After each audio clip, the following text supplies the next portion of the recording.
Hello students, education मस्ती में आप सभी का स्वागत है। और आज मैं स्टार्ट कर रहा हूं क्लास 10th का एक्सरसाइज 1.2 का क्वेश्चन नंबर 4।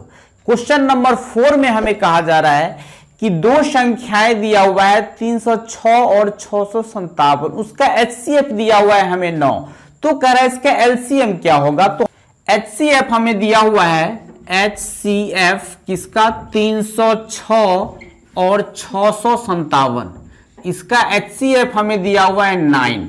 अब हमें क्वेश्चन में कहा जा रहा है कि इसका LCM बताइए। LCM कितना होगा। तो हमने पिछले वीडियो में इस बात का डिस्कस किया है कि अगर दो संख्याएं हैं, अगर हम उसका LCM और HCF निकालें और दोनों को मल्टीप्लाई कर दें तो दोनों संख्याओं के गुणनफल के बराबर थे। लेकिन ध्यान रखना है कि दो संख्याओं का गुणनफल यानी संख्याओं का गुणनफल LCM और HCF के गुणनफल के बराबर तभी होता है जब संख्याएं उस वक्त हमारे पास दो हो।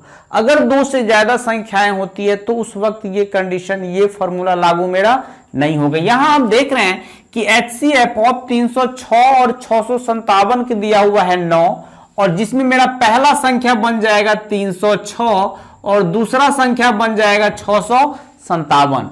तो हमें LCM निकालना है। LCM ऑफ 306 और 657 ये हो जाएगा क्या चीज मेरा कि पहला संख्या गुना दूसरा संख्या। तो पहला संख्या मेरे पास क्या है 306, हमने लिख दिया, गुना दूसरा संख्या, तो दूसरा संख्या मेरे पास क्या है 657, हमने लिख दिया, बट्टा HCF। और HCF 306 गुना 657 बट्टा HCF का मान हमें यहां मिल चुका है कितना 9। यहां 9 डाल दें और 9 से हम किसी एक को डिवाइड कर देते हैं, कैंसिल करके देखते हैं, इसको काट देते हैं। 9 को अगर इससे काटें तो 9 तिया 27, इसमें बचा 3 और 3 पे आने के लिए तैयार है 6, तो 36, 9 चौक 36, यानी हमको आया 34 मल्टीप्लाई 6 5 7, और जब मल्टीप्लाई करेंगे तो हमको आ जाएगा 2 2 3 3 8, जो मेरा आंसर हो जाएगा। मैं आपको ऑब्जेक्टिव के लिए कुछ क्वेश्चन का इसका हिंट कर दूं। मेरा फॉर्मूला है कि पहली संख्या गुना दूसरी संख्या is equal to LCM into HCF। ये मेरा एक फॉर्मूला है, ठीक है। और इस फॉर्मूला से हम कई फॉर्मूला निकाल सकते हैं। मैं आपको एग्जांपल दे रहा हूं, जैसे कि ये मेरा मेन फॉर्मूला हो गया कि पहली संख्या गुना दूसरी संख्या इज इक्वल टू LCM गुना HCF। मान लेते हैं कि आपको पहली संख्या निकालना है, ठीक है। तो पहली संख्या निकालना है तो उधर जो है वो रहने दीजिए, ये इधर चला आएगा, यानी LCM गुना HCF बट्टा दूसरी संख्या। अगर पहली संख्या निकालना हो तो दूसरी संख्या से भाग दे दीजिए, अगर दूसरी संख्या निकालना हो पहली संख्या से भाग दे दीजिए, अगर आपको LCM निकालना हो HCF से भाग दे दीजिए, अगर आपको HCF निकालना हो तो LCM से भाग दे दीजिए। नेक्स्ट क्वेश्चन में हमें कहा जा रहा है कि जांच कीजिए कि किसी प्राकृतिक संख्या n के लिए क्या 6 का पावर n 0 पर समाप्त हो सकता है।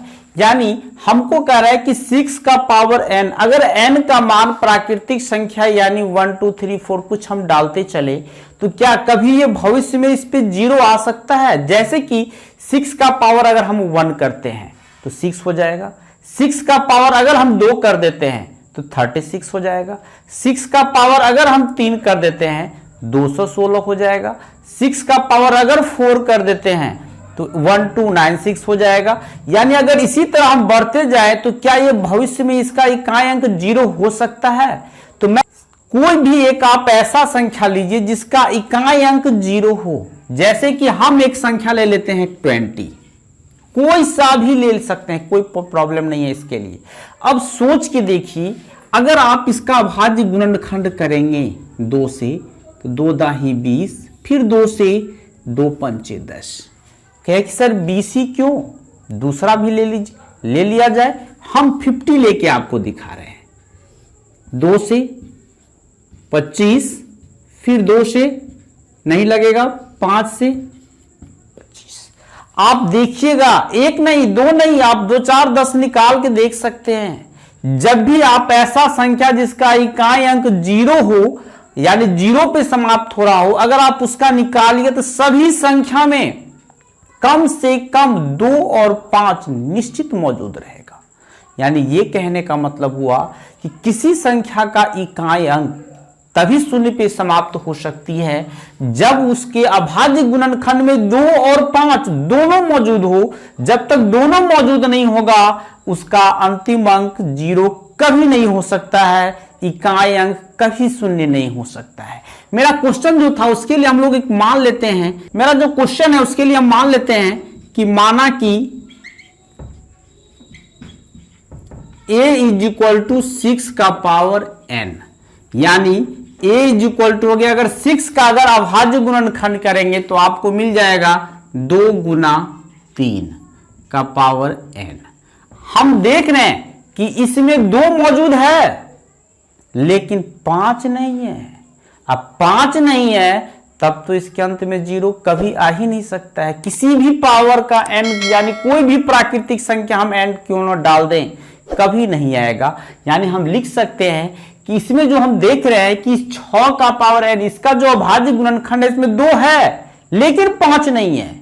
जब 5 नहीं है तो ये कभी भी समाप्त 0 पे नहीं हो सकती है। यानी हम लिख सकते हैं कि इसमें हम लिख सकते हैं कि चूंकि हम जानते हैं कि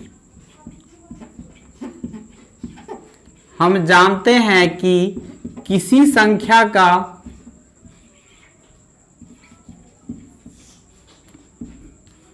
संख्या का अंतिम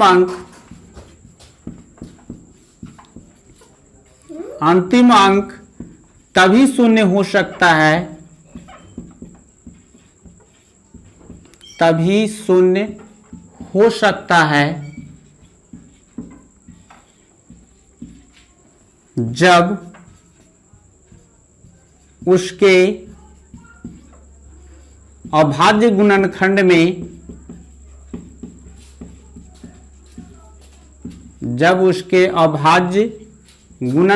में 2 और क्या चीज 5 दोनों मौजूद हो।